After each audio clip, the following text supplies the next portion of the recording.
اور جی دائیں طرف سلام پھیرا سارے حافظ ہو گئے.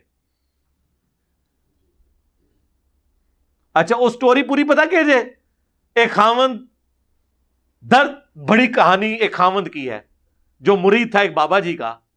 اس کی جب شادی ہوئی تو اس کی بیوی جو ہے وہ حافظہ تھی.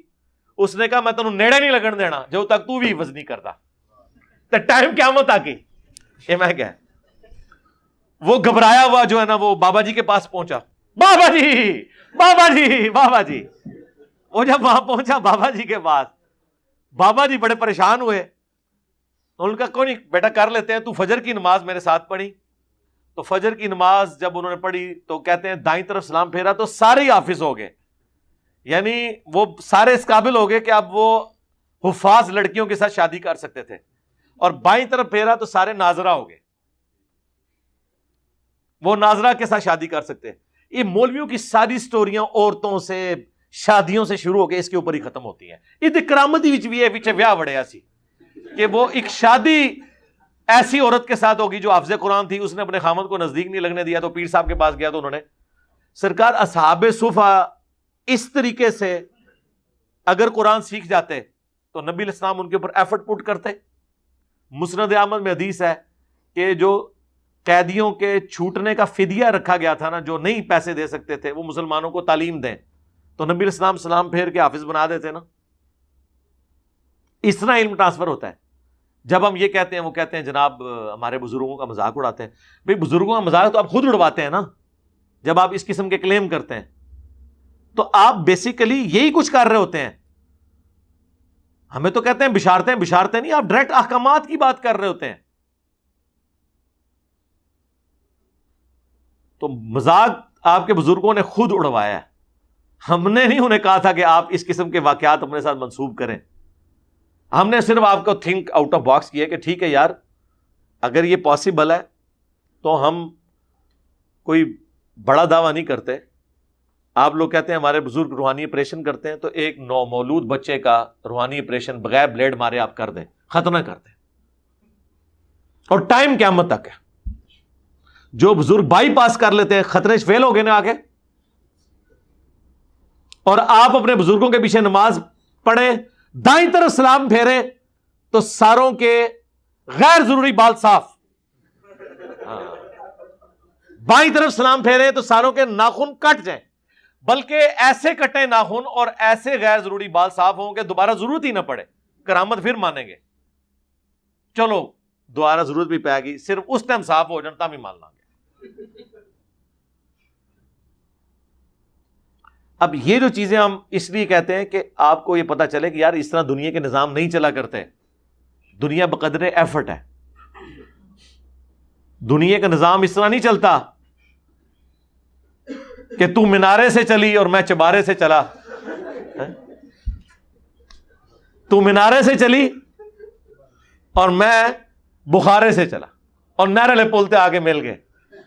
کہتے ہیں کہ وہ وہاں سے چلے اور مریدنی کو پکڑ کر اتار دیا نیچے. حضرت شاہ نقشبند بخاری علیہ رحمہ نقشبندیوں کے امام ہیں.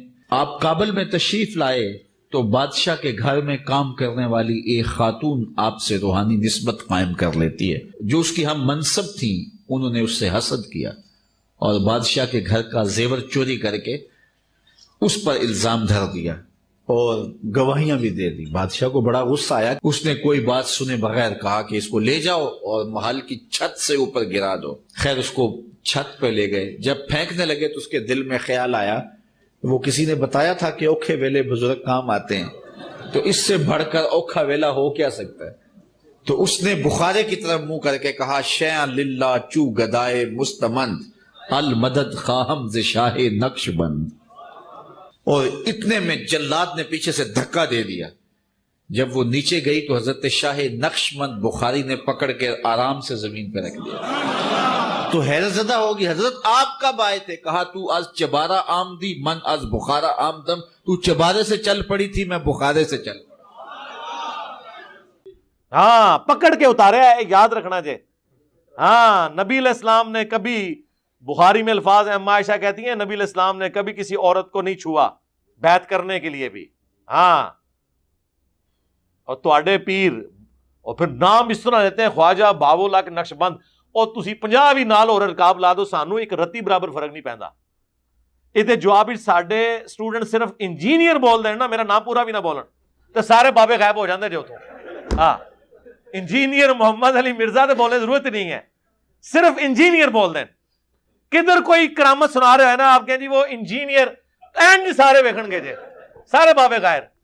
ہاں توزی اڈے اڈے ابو الحسن خرقانی وہ جی معبود غزنوی نے ان کو کرتا دیا تھا سومنات پہ, انہوں نے اتنے حملے کیے کامیاب نہیں ہوئے, پھر انہیں یاد آیا کہ میرے پیر نے مجھے دیا ہوا تھا کرتا, تو انہوں نے رات کو کرتا اللہ کی بارگاہ میں پیش کیا تو کامیابی ہو گئی. بابا جی خواب میں آ گئے اور وہ ناراض ہیں کہ تو نے میرے کرتے کی اتنی کم قیمت لگائی ہے, اگر تو یہ دعا کرتا کہ اس سرزمین میں کوئی کافر باقی نہ رہے. حضرت ابو الحسن خرقانی ایک بزرگ گزرے, یہ حضرت باعزید بستامی کے سجادہ نشین تھے. اتنے بڑے آدمی تھے, اپنا جبہ دیا محمود غزنوی کو, جب مشکل آئی تو دعا مانگنا آگے رکھ کے اللہ فتح دے دے گا.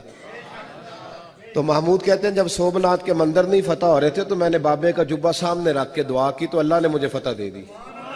کہتے ہیں بابا جی رات خواب میں ملے تو کہنے لگے تو نے کیا قیمت ڈالی میرے جبے کی؟ کہا حضور کیا مطلب؟ فرمانے لگے تو میرا جبہ سامنے رکھ کے دعا کرتا کہ یا اللہ ہندوستان کے سارے کافر مسلمان ہو جائیں تو اللہ نے توفیق ایمان دے دینی. یہ تو نے کیا دعا مانگی ہے؟ تو سارے مسلمان ہو جاتے. آج بھی نہیں ہوئے, آج بھی یہ اس سب کانٹیننٹ کی سرزمین میں میجورٹی کافر ہیں. انڈیا پاکستان بنگلہ دیش ملائیں تو آدھے سے زیادہ کافر ہیں. اور سب سے بڑھ کر کیا نبی علیہ السلام کے کرتے کی برکت سے سارے مکے کے لوگوں نے, پوری عرب کی سرزمین نے کلمہ پڑھ لیا تھا؟ تو اگر نبی علیہ السلام کے کرتے کا یہ حال ہے تو ابو الحسن خرقانی دا کرتا تے شیعہ ہی کوئی نہیں. ہاں صحابہ لے جاتے نا قادسیہ اور یرموک میں رسول اللہ کا کرتا, مسلم شریف میں موجود ہے, اسما بنت ابی بکر نے نکالا اور کہا کہ ہم اس کا دھون مریضوں کو شفا کے لیے پلاتے ہیں. رسول اللہ کے تو کرتے کے دھون میں بھی شفا ہے, نبی علیہ السلام کا کرتا کیوں نہیں صحابہ کرام نے قادسیہ اور یرموک میں پیش کیا؟ جنگ یمامہ میں تو کم از کم پیش کر دیتے, جہاں جنگ بھی مسلمہ کذاب سے تھی, تو شروع میں مسلمان ہار بھی گئے, بعد میں اللہ تعالیٰ نے غیبی مدد فرمائی اور جیتے, تو لے جاتے رسول اللہ کا کرتا. اگر نبی علیہ السلام کے کرتے کے بارے میں کوئی صحابہ کا اس طرح کا عقیدہ نہیں ہے کہ اس کو دیکھ کے کلمہ پڑھ, یار نبی علیہ السلام کو خود دیکھ کے کیا صحابہ کرام کے علاوہ جو باقی لوگ تھے انہوں نے کلمہ پڑھ لیا تھا کافروں نے؟ تو اس طرح کی جب آپ کرامات بیان کرتے ہیں, پھر ہم آپ کو جب کمپیریزن کرواتے ہیں تو پھر آپ کو برا لگتا ہے, تو ہم نبی علیہ السلام سے کمپیریزن کروائیں گے نا. کہتے ہیں جی وہ شیخ عبد القادر جیلانی کے مرید نے ایک دفعہ ان کو وضو کروایا تو لوٹا جب رکھا تو اس کی ٹوٹی جو ہے نا وہ قبلہ رخ نہیں تھی. یہ کیڑا دین ہے جی؟ تقوی ہے, اچھا رک جاؤ, رکو ذرا, صبر کرو, اگے بھی ٹرنے. کہتے ہیں جی ان کو اتنا غصہ آیا, اچھا یہ کوئی اس نے کو قتل کر دیا تھا بندہ؟ کہتے ہیں جی اتنا غصہ آیا کہ شیخ عبد القادر جیلانی نے مرید کی طرف جب دیکھا جلال بھری نظروں سے تو وہ وہیں پر اس کا کام تمام کر دیا. وہ جلال کی تاب نہ لا کر فوت ہو گیا, شہید نہیں لیا انہوں نے, فوت ہو گیا. تو پوری زندگی بیچارہ وضو کروانا رہا, انتے مر گیا رام موت, شہید پھر بھی نہیں ہویا. کوئی فائدہ نہیں ہویا بابے نو وضو کرانے دا. اچھا یہ بابا جی کو ہم کچھ نہیں کہہ رہے, بابا جی آپ کو نہیں کہہ رہے, بابا جی آپ کو نہیں کہہ رہے, آپ کے ماننے والوں کو کہہ رہے ہیں, آپ نے یقیناً ایسے نہیں کیا ہوگا. ہم نہیں سوچ سکتے یہ حرکت کر. پھر کہتے ہیں پھر ایک نظر لوٹے کی طرف ماری, اس کی ٹوٹی ٹھیک کر دی. تو ہم نے کہا کہ خدا کے لیے یہ ادھر اگر نظر مار کے ٹوٹی ٹھیک ہو جاتی تھی, ٹھیک ہے, تو بندہ مارنا ضروری سی, قتل ناحق کر دیا آپ نے یار, قتل ناحق کیا.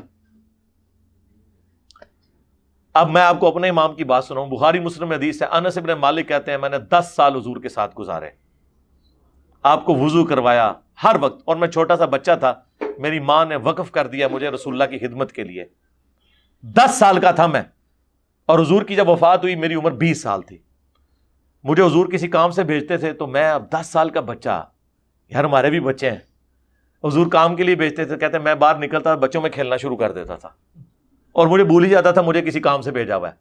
کافی دیر بعد حضور آ کے کبھی پیچھے کھڑے ہوں, مجھے پیچھے سے آ کے پکڑیں پیار سے, اور کہ 19 یعنی نام تو انس تھا نا، تو پیار اور محبت کے ساتھ 19 میں نے تو تجھے اس کام بھیجا تھا، اچھا یا رسول اللہ بھی کر کے آتا ہوں۔ اور انس ابن مالک کے الفاظ ہیں، مجھے حضور نے کبھی یہ نہیں کہا کہ تو نے یہ کام کیوں کیا اور یہ کیوں نہیں کیا۔ تواڈے بابے نگاہ مار کے مرید ساڑ دین، اور ہمارا پیر وہ ہے کہ جس نے 10 سال میں کبھی اپنے اس مرید کو یہ بھی نہیں کیا کہ یہ کہا کہ یہ کیوں کیا اور یہ کیوں نہیں کیا۔ تو اب میں آپ سے پوچھتا ہوں، آپ تو کہتے ہیں کہ ہمارے غوث کتب تو رسول اللہ کی سنت پہ چلنے والے ہوتے ہیں اور حضور کی سنت پہ چل چل کے وہ یہ مرتبہ حاصل کرتے ہیں، کھیت ہے مٹی اے سنت عمل کیتا ہے کہ مرید ساڑ دیتا۔